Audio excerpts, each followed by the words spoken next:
Boyfriend redesigned my wardrobe, ignores me when I don't wear his choices, leaving me dreading leaving the house with him. So I've been dating my boyfriend, who I'll call Troy, for close to a year now, and for the most part things have been great.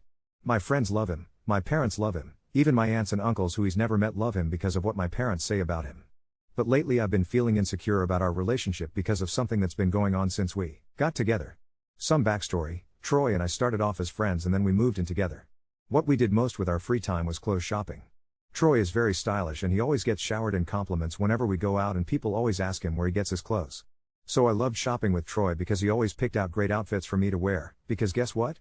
He knows women's fashion too. But things were different before we started dating because I was the one paying for my clothes and I obviously didn't spend money on things that I didn't feel comfortable wearing even if he liked them.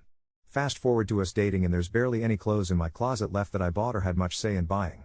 I get complimented on my clothes often, which I like, but my friends and coworkers just default to saying things like, "Tell Troy he did a good job." How I dress doesn't define me, but I feel like I've lost part of who I am and a bit of my individuality.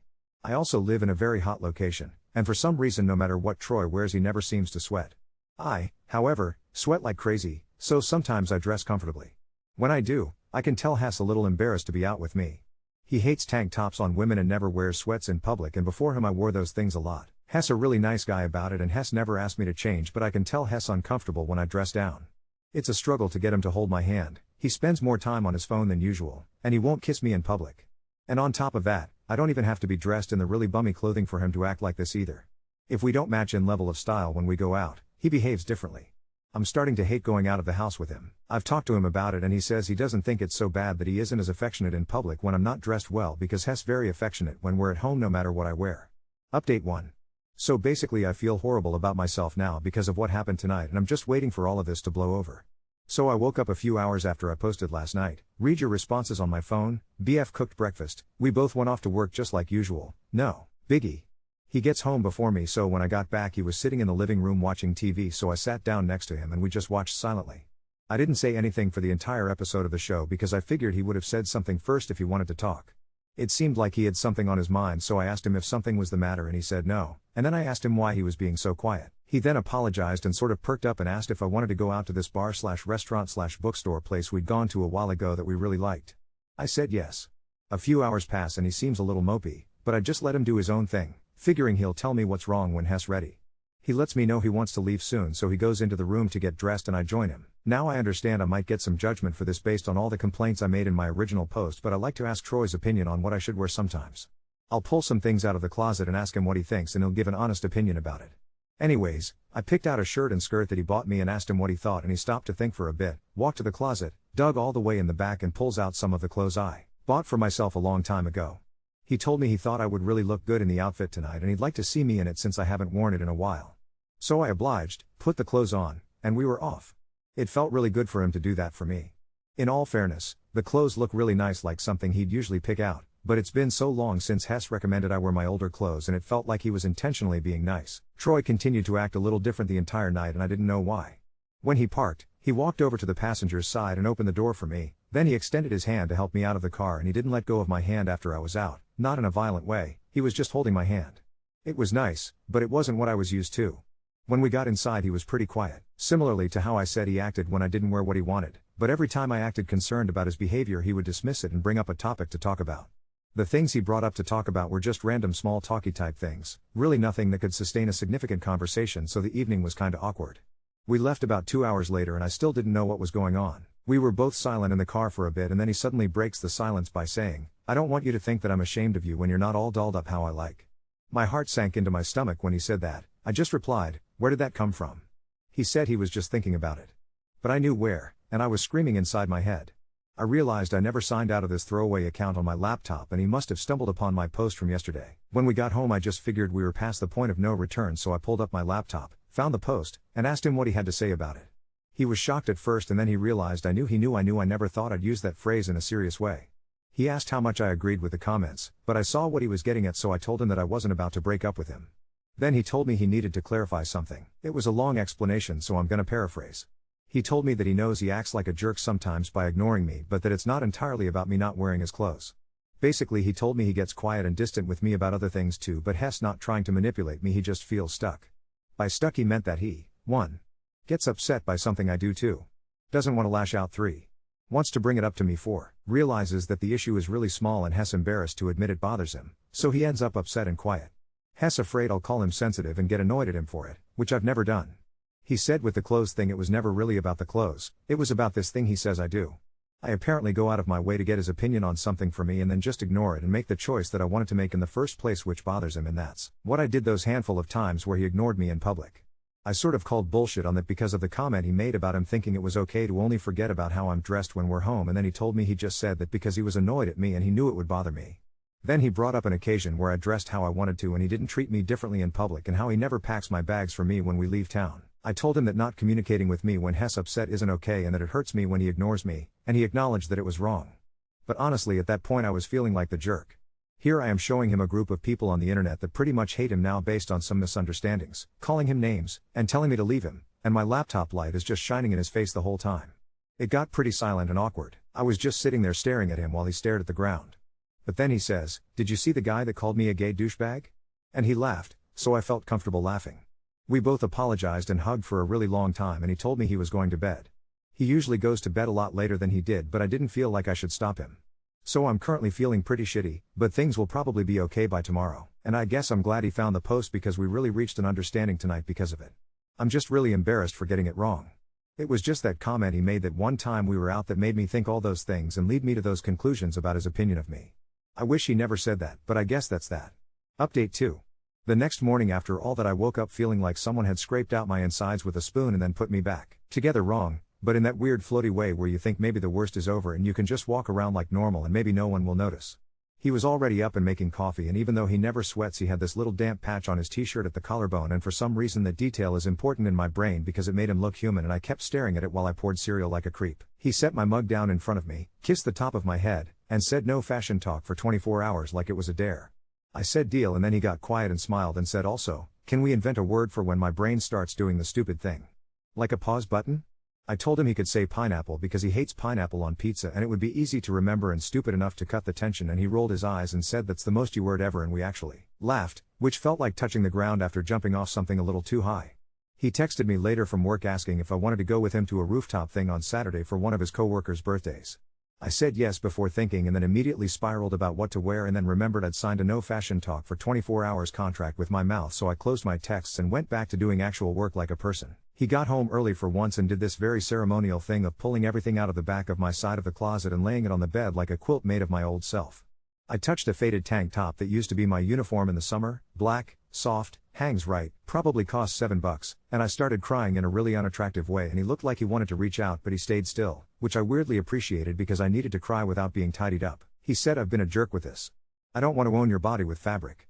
And I immediately laughed because that sentence was ridiculous, but the sentiment was good. And then he said, "If you want I can return the stuff I bought last month. I kept the receipts. I'll put any store credit in your name." He brought a crumpled envelope out of the nightstand like he was revealing evidence. I didn't even know he kept receipts. I told him he didn't have to do the grand gesture thing, but if he was serious about the store credit in my name I would take it and buy the ugliest sweatpants in the store out of spite. He said deal again. We're very formal, apparently.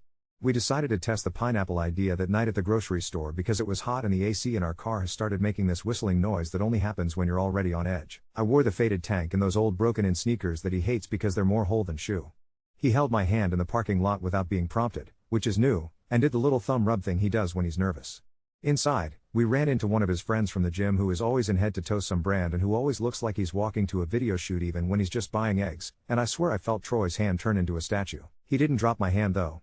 I looked up at him and said pineapple very quietly, and he made this dumb face like a kid caught drawing on the wall, shook his head a little, and said out loud pineapple like he was reminding himself of a grocery item. His friend didn't even react. It was such a small thing, but the hand squeeze after that was intentional and steady, and I was almost giddy over a trip to get spinach. We did the returns the next day like we were running errands in a montage, except the montage included me watching a manager jam buttons on the register with her acrylics while she explained store policy like we were being punished in a gentle way. He put the credit under my name, actual first and last, not Troy, and then +1 like he jokes sometimes, and he made a very exaggerated show of stepping away while I shopped like he was some Victorian man waiting outside the ladies section. I bought 2 pairs of those cheap soft shorts and 3 tank tops in colors I never touch, which for me is like a personality change, and he walked back over carrying the most hideous oversized gray sweatpants I have ever seen, like 2 elephants made pants, and decided to share them, and he said for scientific purposes. We wore them that night to get slushies from the bodega, and when we turned the corner onto our street I watched him watch a group of very glossy people walk past and I waited. His jaw did the tight thing, but he didn't reach for his phone and he didn't drift away from me. He actually leaned on me a little as if he could borrow my weight. He whispered pineapple into my hair and then, very theatrically, he looked down at his elephant pants and said behold like a Greek chorus, and we both laughed so hard I snorted. Saturday was the rooftop. It was humid in the way that turns your face into something new. I wore a dress I bought second-hand before I knew him. T-length, floral, nothing crazy, and flats because my feet hate me lately. I threw a denim jacket in my bag because I'm always cold in AC and I wasn't going to ask permission to be comfortable. He wore some shirt that probably has a name I don't know and trousers and looked beautiful in a way that made me want to bite him, which is rude, and he was very I got you the whole lift ride. We had decided that if he felt the thing happening he'd say pineapple, and if I felt myself shrinking to fit I'd say marbles because I told him I felt like I was always dropping mine and he made fun of me and then remembered it. The beginning was fine. It was cute and string lights and someone's playlist was all 90s throwbacks and he introduced me as his girlfriend with his hand on my back and then I watched him see someone across the deck and I watched everything tilting in real time. His eyes did that pinball thing. He smiled too wide. He let my hand go but not in the loving hands or sweaty way, more like he forgot he had won. It was this guy from a magazine that I guess matters to him and the conversation turned into this fast, breathy thing I wasn't included in, like I was a plant. He did the thing where his body angles him toward them and away from me and it made my armpits go cold. I waited for pineapple. It didn't happen. I said marbles under my breath and he flinched like someone had stepped on his foot. He grabbed my wrist quickly like oh my god and said my name and then he looked at the guy and said sorry 1 second and he actually pulled me aside to the corner where they keep the fake succulents and he said I messed up. I just did it again, didn't I? He looked genuinely scared. He whispered pineapple pineapple pineapple like a mantra and I said yep and also I don't want to be furniture. He nodded, swallowed, and then somehow, to his credit, walked back over and did the whole reparative thing. Introduced me by name and said what I do and made space for me to be a person in the conversation and I didn't have anything brilliant to say about menswear silhouettes or whatever but I held my own and it was fine. It was, honestly, fine until the guy said something about a concept he had for a couple street style feature and he looked at Troy in that sly way and said you two would kill that and I felt Troy's hand squeeze mine and I thought, oh. There it is. We left early.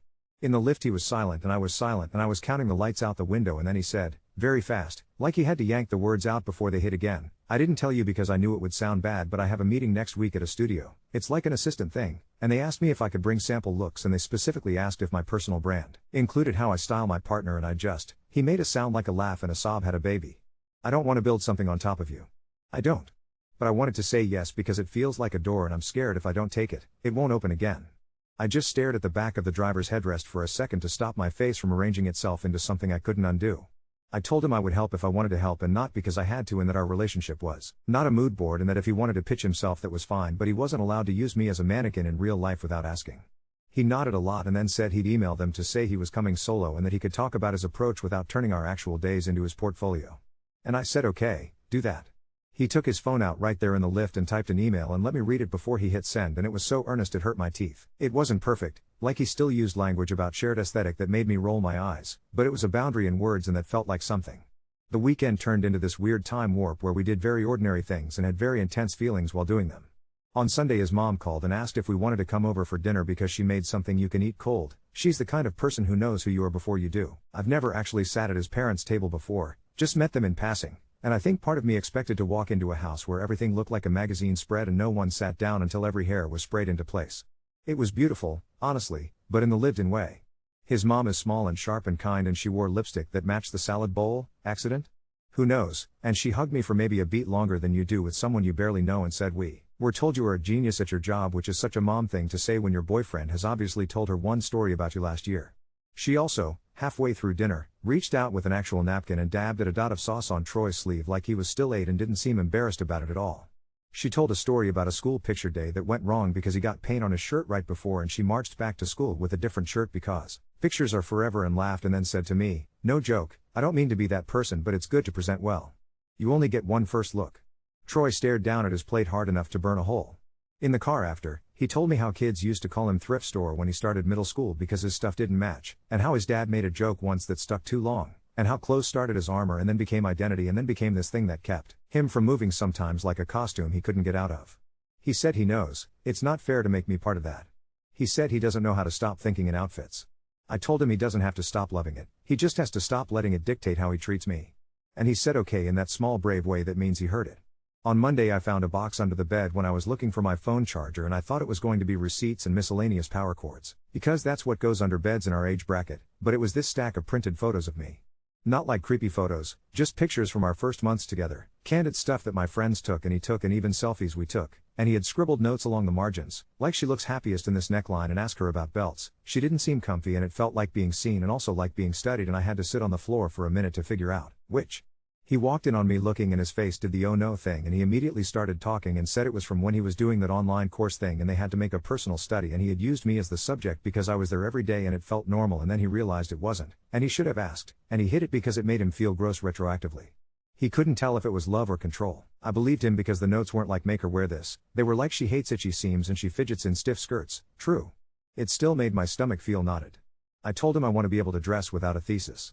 He took the box, put it in the hall, and said he'd bring it to the studio as an example of what not to do, if that would make me feel better. I told him maybe he could bring it to therapy instead, which was a joke that wasn't one. He said I emailed the student counseling place this morning. He didn't make a big thing of it. Just said it as a fact. I wanted to hug him and also shake him because why are we like this? We went back to that bar/bookstore thing the following night because it felt right to circle back. It was so hot that the night air felt like a bathroom after a shower and I wore an old tank and shorts and didn't fix my hair, like Defiant on purpose, and he wore those dumb sweatpants because he's leaning into the bit now, and we walked in with damp noses and he put his hand on my hip, not like claiming me but like he was checking in, and when we were in the aisle with used poetry books he kissed me on the mouth in a public way. It wasn't performative. It just was. One of the employees did the little pretend cough and we laughed and bought a book about plants that I'm never going to read. On the way home, he said he was scared of messing this up again and I told him he was absolutely going to mess up again and so was I, and that's not permission to be an idiot, it's just reality, and that the difference now is I'm not going to guess and stew and then explode, and he's not going to go quiet and make me decode him. He said pineapple and I said marbles and it was so stupid it made us both cackle on the sidewalk like teenagers. This morning he texted me a screenshot of the reply from the studio, which was basically we respect your boundary and would love to see your work, regardless, which made both of us breathe. He followed it with a picture of him in his work elevator wearing a loud shirt and a baseball cap I've literally never seen him wear because he thinks hats compress his hair in a way that ruins geometry or something, and the caption was Science Experiment Part 2. He told me he lost a round of rock paper scissors at lunch and had to run to the corner store in that hat, and nobody died. He even spilled mustard on it and shrugged. He is trying. I bought underwear that is only labeled by color instead of a French word and wore it like a secret protest and no one died either. I'm not going to pretend that our closet looks 50-50 yet. There are still racks that look like a boutique in there and then my territory that looks like a normal person's. He still gets an itch in his eyes when I put on something that doesn't make sense to him and I still poke him with it a little sometimes because I'm petty and want to make sure the change is real and not just a mood. But last night when I came out in a tank top with a stain on it that won't come out because I'm human and gravity exists, he looked at it, paused, and then he took his thumb and made the stain look like a heart on purpose and kissed it. Then he said this is so corny, and we both groaned at ourselves.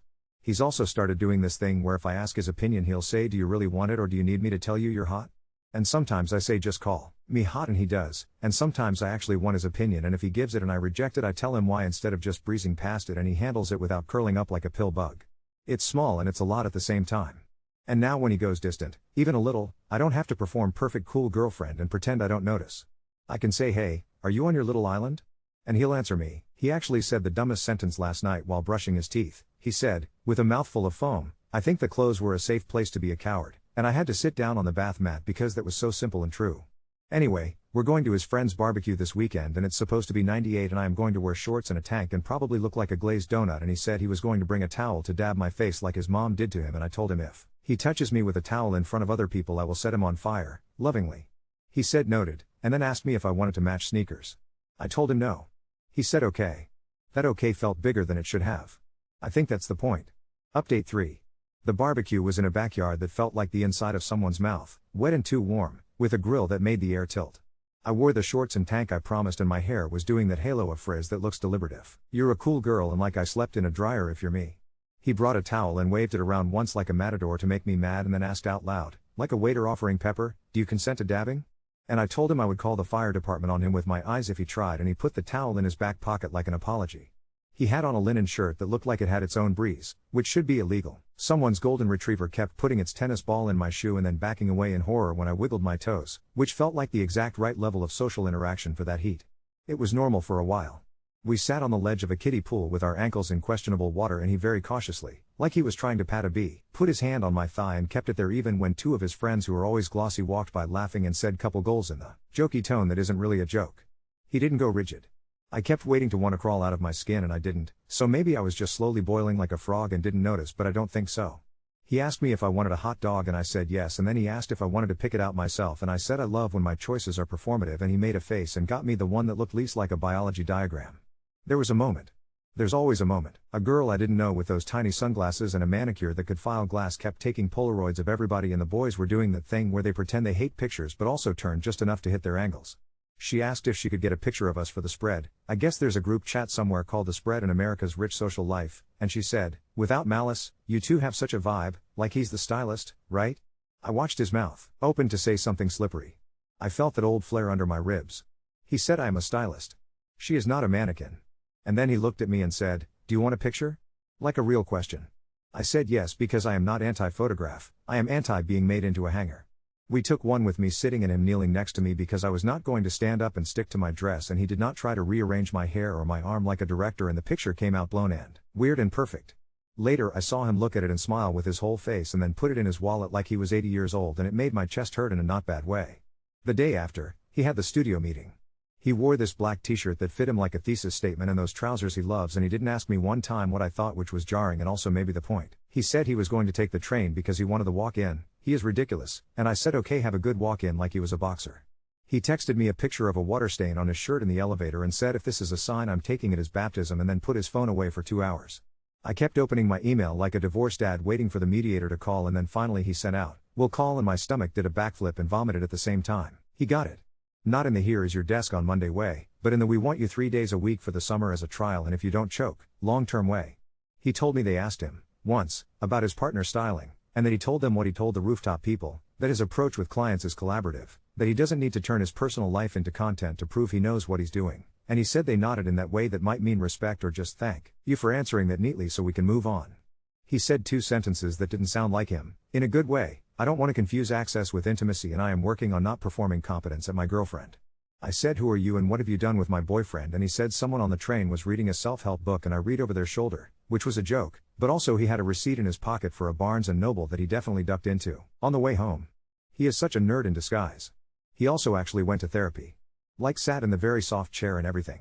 He scheduled it the week before and didn't tell me until morning of, which might be him protecting himself from me making it a big deal, which is fair, because I would have baked a cupcake for the occasion. He came home with that floaty post-cry look, not tragic, just, like the air is a little different. He put cold spoons on his eyes, his mom taught him that, and sat on the floor like the furniture was too hard for feelings, and told me he talked about middle school and the paint shirt and the thrift store nickname and the time his cousin said clean up to him at a barbecue, and how he has conflated not being messy with being lovable. He said the therapist asked him to notice where in his body the impulse to fix me lands, his jaw, and to put a hand there before he speaks and ask if it's about me or about him. He did it while he told me about it and looked like he was pretending to be his own dentist, and I almost lost it laughing, and we both did the thing where you laugh and make a sad keening noise at the same time.